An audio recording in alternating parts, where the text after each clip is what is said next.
Democratic presidential hopeful Elizabeth Warren identifies as a capitalist, which makes sense, given her estimated $12 million fortune.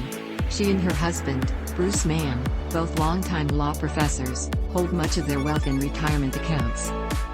Their TIAA and CREF accounts, available to educators and nonprofit employees, are worth at least $4 million.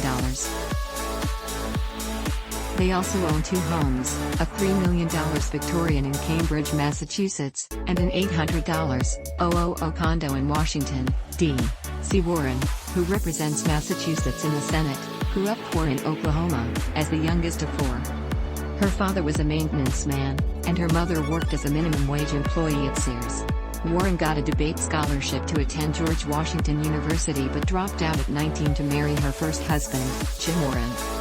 His job at IBM pulled them down to Texas, where she got a degree in speech pathology and audiology from the University of Houston. In 1970, the Warrens moved to New Jersey, where Elizabeth went to law school at Rutgers University, with her toddler daughter in tow. She graduated in 1976 and began teaching at Rutgers the next year.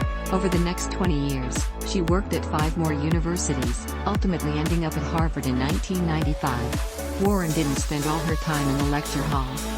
In May, her campaign released a list of dozens of corporate cases, dating back to 1985, where she served as a consultant, mediator, writer of amicus briefs or expert witness.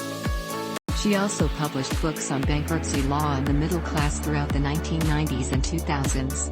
In 2008, Warren joined the Troubled Asset Relief Program Congressional Oversight Panel, the group assembled to oversee the bank and auto industry bailouts. By that time, she was well off. On a financial disclosure report filed for the next year, she disclosed holdings worth somewhere between $3 million and $10 million. She and Bruce Mann, her second husband, held TIAA-CREF accounts worth at least $1.8 million. Warren also disclosed at least $50,000 in IBM stock, along with a small interest in Oklahoma gas well royalties. Warren's early financial disclosures also provide insight into the type of payments she received consulting on legal cases over the years.